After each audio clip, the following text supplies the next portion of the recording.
Benfica tərəfindən artıq bir dəfə çaldırılmış Real Madrid bu dəfə qisas ala biləcəkmi? Bu o qədər də asan da olmayacaq. Çünki həmin oyunda Real Madridin 2 oyunçusu qırmızı kart alaraq cəzalı duruma düşüblər. Onlar bu duelin heç bir oyununda forma giyməyəcəklər. Rodrigo'nu əvəzləmək böyük bir problem olmasa da, qeyri-sabitliyinə rəğmən Asensio'nun olmaması Real Madrid üçün ciddi problemə çevrilə bilər. Digər məsələ isə qısaca danışsaq Arbeloa'nın Madriddə etdiyi dəyişikliklərdir. İlk öncə Vinicius Junior toxunulmaza çevrilib. O Arbeloa'nın rəhbərliyi altında əgər sarı kart cəzalısı deyilsə bütün oyunlarda forma geyir. Zarafat deyil, Vinicius Junior Çempionlar Liqasında forma giydiyi 8 maçda Benfica'nın qapıçısı Trubin qədər fərqlənə bilib. Bu da özünü ən yaxşı şəkildə təcəssüm edir Benfica'nın həmin vurduğu 4-cü qolda. Baxın, Real Madrid 9 nəfərlə oynayır. Rəqibin 8 oyunçusu Madridin cərimə meydançasındadır, topu gözləyir. Real Madridin isə həmin epizodda cəmi 6 futbolçusu var. Yəni qapıçı son anlarda zaten rəqib qapısına görə gedir ki, say çoxluğu yaradıb xaos yaratsın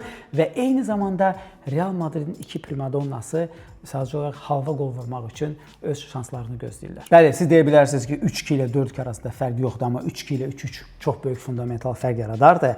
Amma Madrid qol vurmaq istəyirsə boş qapıya, harda heç bir müdafiəçi də belə yoxdur, bunu öz qapısından da rahat şəkildə edə bilərdi. Nəzərə alsaq ki, Jose Mourinho qalib heyəti heç vaxt dəyişmir. Həmin o 4-2-3-1 taktikasını Madridlə oyunda yenidə tətbiq edəcək. Amma Real Madriddə 2 qırmızı kartla yanaşı, eyni zamanda Jude Bellingham də zədələnib və o da heç bir oyunda forma giyməyəcək. Baxmayaraq ki, Arbeloa xaotik şəkildə deyil, sistematik şəkildə heyəti və formasiyanı dəyişir və bunu pis etmir. Amma biz bilirik ki, Real Madrid psixoloji və oyun pressingi təzyiqi altında çox rahat şəkildə dağıla bilən komandadır. Bütün bunlara baxmayaraq biz Real Madridi bu duelin birmənalı favoriti görsək də, bizi yenə də 2 odlu və maraqlı oyun gözləyir. Maçın tam detallı analizi bizim YouTube kanalımızda olacaq. Ona görə ora keçid etməyi unutmayın ki, həm də Arbeloa'nın etdiyi dəyişikliklərlə tanış olasınız. Amma indilik isə fikrinizi bildirin. Sizcə Jose öz keçmiş komandasını bu dəfə də cəzalandıracaq, yoxsa